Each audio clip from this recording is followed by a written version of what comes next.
majelis hakim juga diperiksa hari ini. Respon Bunda gimana sih Bu? Hakim yang memang menyidangkan Pak Nah, seharusnya kalau masalah ini hakimnya tidak boleh lagi menyidangkan. Ini sudah terjadi konflik interest.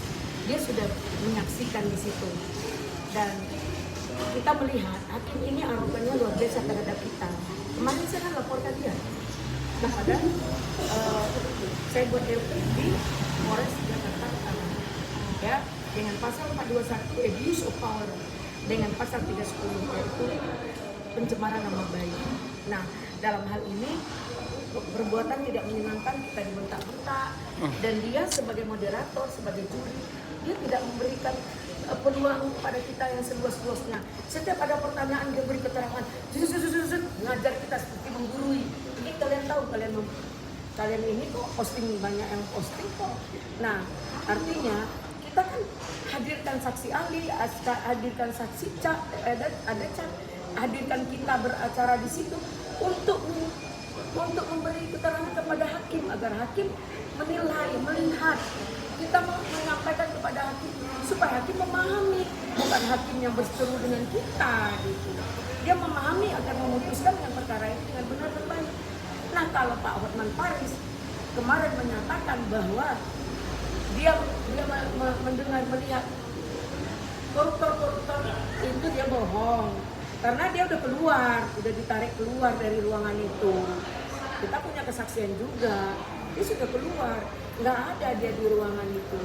Jadi tolong jangan terlalu dendam lah sama si Rasman.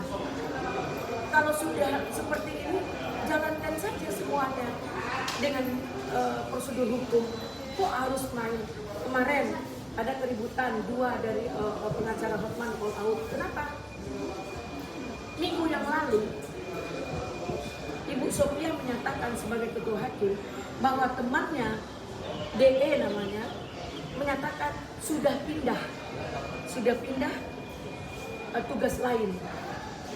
Oke. Minggu ini balik lagi tanpa ada keterangan. Saksi ahli kita dari PPA tidak membawa KTP asli, dibentak. Ada nggak? Ada. Di mana tinggal? Berarti itu tidak ada. Loh, bisa nggak dia nggak ngegas? Bisa nggak dia lebih soft, lebih baik, nggak bentak-bentak? Itu kan, dia kan orang intelektual. Dia orang yang berpengaruh dalam perkara ini. Kami sudah cukup sabar 20 kali persidangan, dibentak-bentak, dihardik-hardik. Dipikirnya kita ini bodoh banget gitu. Oke, dia lebih berkuasa. Dia yang mengatur semua. Dia adalah tuan rumah, kita adalah tamu. Kan kita diam. Tapi ketika dia bentak, kita nggak terima juga. Itu melampaui batas dari kewenangan dia. Makanya saya sangat tersinggung, sangat kaget. Karena berapa kali, mohon yang mulia, jangan kami dibentak. Mohon yang mulia, jangan ngegas. Masih dilakukan. Ya kita manusia biasa ya. Lost control, kalau kamu bentak, saya keluar. Silakan, ya saya laporkan. Kenapa dia tidak juga harus seperti itu? Indikasi kekasarannya terhadap perkara ini, dia agak kasar, arogan. Indikasi ada yang ditutupinya. Apa? Apakah dia dalam keadaan sakit, dia makan obat terus-menerus? Ataukah dia dalam tekanan yang harus memenangkan perkara ini? Saya nggak tahu ya. Seolah-olah tidak ada netral bagi kami. Kami rasakan, boleh dong, tidak memfitnah, tidak menuding, merasakan bahwa dia tidak netral. Ketika jaksa bertanya, dia senyum-senyum. Sebelum saya ada ketemu sama beliau, dia berbisik sama jaksa, manis-manis. Saya bilang, kompak nih ya, oh kami ada perkara lain. Walaupun ada perkara lain, jangan di depan kami dong. Jangan di depan kami yang lagi bersidang, yang jadi dianggap sebagai lawan bagi dia. Sebenarnya kami butuh hakim loh. Apa yang kami lakukan, sidang, memberikan keterangan ahli, ada cap, itu demi menerangkan kepada beliau, begini loh perkaranya ibu, agar ibu bisa mengadili dengan benar dan baik. Nah, kok jadinya seperti ini?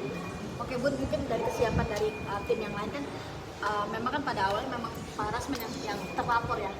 Nanti kalaupun tim lain dihadirkan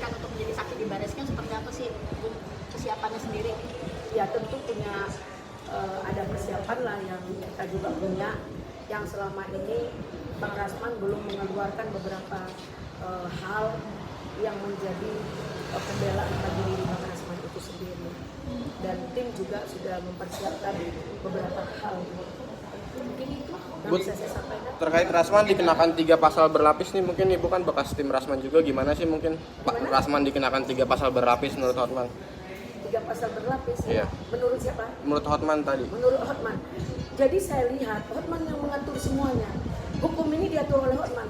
Ketika orang itu pindah, hakim pindah, kami tanya, Ibu pindah kok balik lagi? Diperlihatkan apa? Alasannya dia balik lagi hakim itu atas permintaan Hotman Paris. Hebat sekali Hotman Paris. Permintaan dia dikabulkan, tetap permintaan tim kita untuk mengganti hakim tidak dikabulkan. Kemudian kadarulahnya Allah memindahkan hakim, terus tidak dipindahkan atas permintaan Hotman Paris. Berarti semua sudah diatur oleh Hotman Paris. Jadi hukum ini bukan panglima tertinggi dalam bangsa ini, masih bisa diatur oleh orang yang berkepentingan dan berkompeten. Ini itu bisa sampai. Bunda, ini kan Bunda salah satu dari orang yang berada di persidangan tersebut ya. Ini kan Hotman menjadi saksi. Mungkin ada ketakutan atau gimana sih Bunda untuk nanti enggak lah, kita hanya takut sama Allah. Ya, mati hanya sekali, berjuang itu harus menegakkan keadilan dan kebenaran. Kita harus komitmen dengan klien kita. Jangan uang jadi ukuran. Dia kan selalu membanggakan harta dan kekayaan. Dia merasa dia hebat, dia merasa adalah orangnya Prabowo.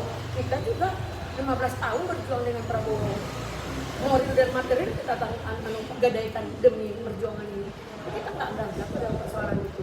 Kita hanya menurut jalur yang ada. Begitu. Terima kasih. Terakhir pun ada pesan buat Hotman, Bang Hotman. Iya, saya minta kepada Pak Hotman Paris jangan terlalu dendam. Dendam akan membakar dirimu sendiri. Percaya itu, karena hukum Tuhan akan lebih bahaya daripada hukum yang kalian permainkan di dunia ini. Terima kasih. Oke, Masih, Bun. Terima kasih, Bu.